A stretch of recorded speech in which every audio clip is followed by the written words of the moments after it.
ঋষিকেশের গঙ্গা আরতি হিন্দু ধর্মের ট্র্যাডিশনাল একটা কালচার, যেটা বহুকাল ধরে ঋষিকেশের গঙ্গাঘাটে হয়ে আসছে। এখানে গঙ্গা নদীকে শুধুমাত্র পুজো বা আরতি করা হয় না, এখানে গঙ্গা নদীকে নিজের মায়ের রূপে সম্বোধন করা হয়। দেশ বিদেশ থেকে বহু লোক এখানে আসে শুধুমাত্র এই গঙ্গা আরতি দেখার জন্য। সত্যি এটা একটা আলাদাই অনুভূতি এই সামনে থেকে গঙ্গা আরতি দেখার। তো আপনারা কি জানেন এই গঙ্গার সৃষ্টি কোথা থেকে? দেবপ্রয়াগ, এখান থেকেই গঙ্গার সৃষ্টি। অলকনন্দা আর ভাগীরথীর মিশ্রণে গঙ্গার সৃষ্টি হয়েছে। আর এটা পঞ্চপ্রয়াগের মধ্যে সব থেকে শেষ প্রয়াগ। আপনারা চাইলে এখানেও স্টে করতে পারেন, খুব সুন্দর এই জায়গাটা।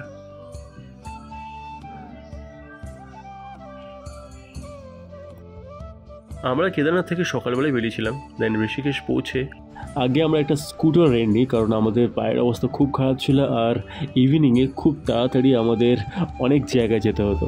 তো আমরা এখান থেকে একটা স্কুটার রেন্ট নিই, তোমরা এখানে নাম্বার দেখতে পাবে। আর এই স্কুটারটা আমাদের 400 টাকা পড়ে আর পেট্রোল এক্সট্রা।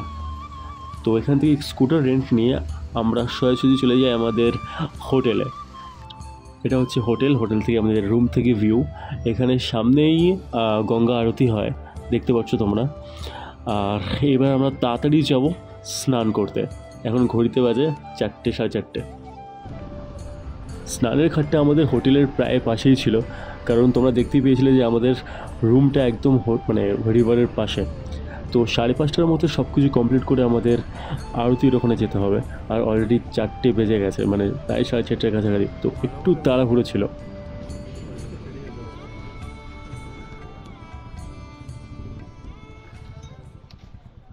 ও ইয়ে হচ্ছে, আবার বোটিং করা হচ্ছে।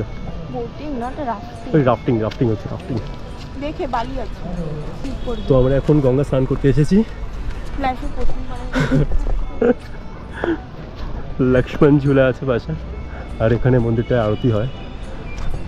আর আমরা এখানে স্নান করবো, জানি না কতটুকু কীভাবে করতে পারবো, বাট লেটস সি।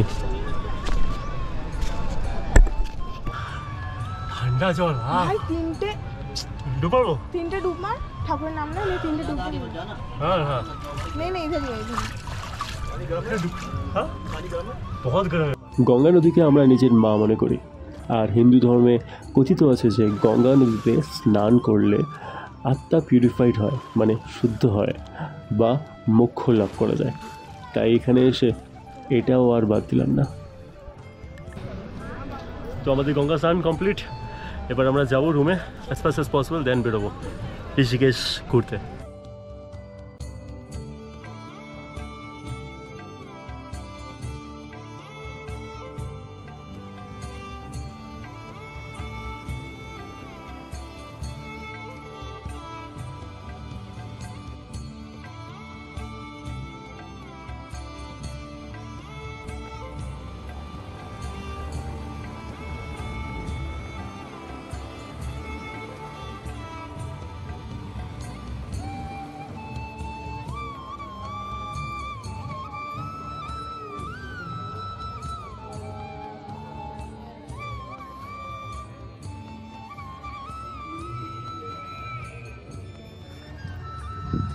ঋষিকেশে গঙ্গা আরতি একটি অবিস্মরণীয় আধ্যাত্মিক অভিজ্ঞতা।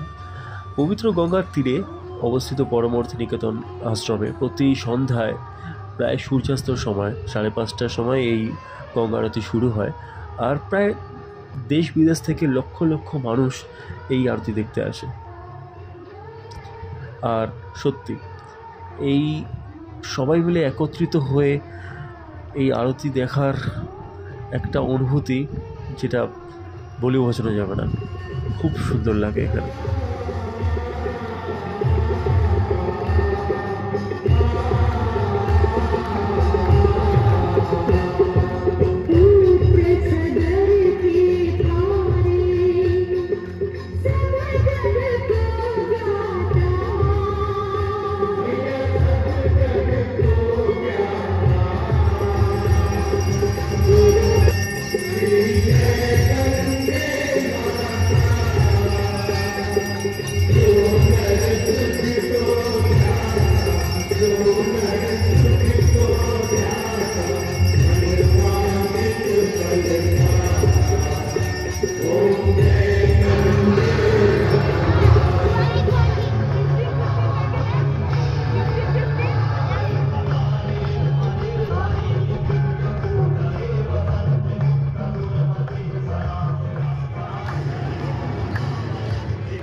আগেই বলেছিলাম আমাদের কাছে সময় অনেকটাই কম এক্সপ্লোর করার জন্য, তাই আরতি শেষ হওয়ার সঙ্গে সঙ্গেই আমরা বেরিয়ে যাই একটু এক্সপ্লোর করার জন্য। তো রামঝুলা লক্ষ্মণঝুলা তো সবাই গেছো, এটা হচ্ছে জানকী সেতু, মানে এটা রিসেন্টলি তৈরি হয়েছে।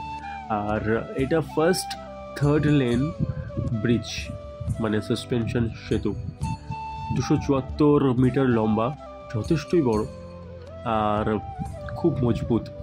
আর এখানে সবথেকে ভালো লাগার জিনিসটা হলো হনুমানজির এই ছবিটা, সত্যি জাস্ট অনবদ্য ছিল।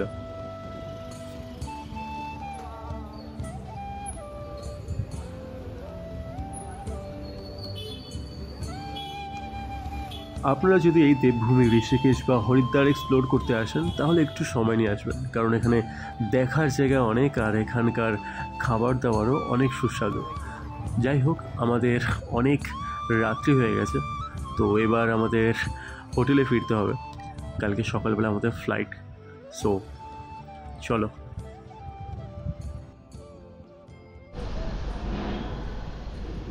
Good morning from Rishikesh. সত্যি এখানে মর্নিংটা একটা আলাদাই ব্যাপার। সামনে গঙ্গা বয়ে যাচ্ছে, পাশে লক্ষ্মণঝুলা, আর নিচে কয়েকজন মেডিটেশন করছে। আর এটা আমাদের হোটেল কুনওয়ার রেসিডেন্সি। সত্যি বলতে গেলে মাস্ট রিকমেন্ডেড। 2500 টাকা মতো নেয় পার ডে, বাট খুব ভালো। আর এখান থেকে সোজা গেলেই তুমি নিচে গিয়ে গঙ্গায় যেতে পারবে। সত্যি এই জায়গাটায় একটা আলাদাই শান্তি আছে, তাই জন্যই হয়তো এই শহরটাকে ওয়ার্ল্ড মেডিটেশন সিটি বলা হয়। যাই হোক, আমরা এখন এখান থেকে চেক আউট করবো আর যাওয়ার পথে রামঝুলাটাকে একটু এক্সপ্লোর করে যাব। চলো। আমরা এখন চলে এসেছি রামঝুলায়। এটা ঋষিকেশ সিটি থেকে 3 কিলোমিটার দূরে, আর আমরা যেখানে ছিলাম লক্ষ্মণঝুলার পাশে সেখান থেকে 2 কিলোমিটার দূরে। ইতিহাসে আছে যে ভগবান রাম এই নদী ক্রস করেছিলেন এখানে একটা পাঠের দড়ি দিয়ে একটা সেতু বানিয়ে, আর সেই ইতিহাসকে অবলম্বন করেই এই ব্রিজটিকে তৈরি করা হয়েছে, যার নাম রামঝুলা দেওয়া হয়েছে। আর আমরা যেখানে ছিলাম সেখানে লক্ষ্মণঝুলা সেম কারণের জন্যই তৈরি হয়েছিল। ঋষিকেশ গভর্নমেন্ট আর শিবানন্দ আশ্রমের যৌথ প্রচেষ্টায় এই ব্রিজটি তৈরি হয়েছিল 1986 সালে।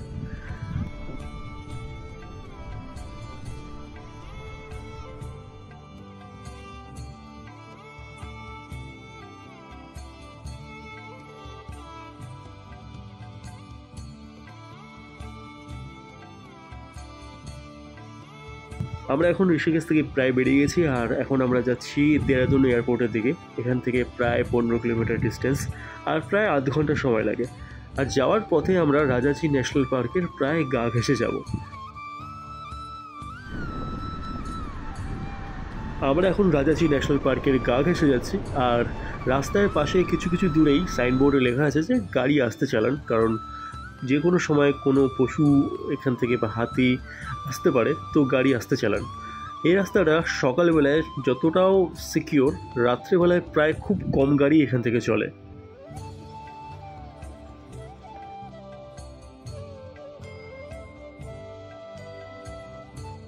তো বন্ধুরা, আমাদের কেদারনাথ জার্নি এখানেই শেষ, আর আবার দেখা হবে তোমাদের সাথে নতুন কোনো জার্নিতে, নতুন কোনো সিরিজে।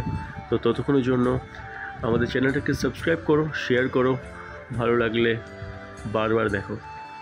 তো সি ইউ, টাটা।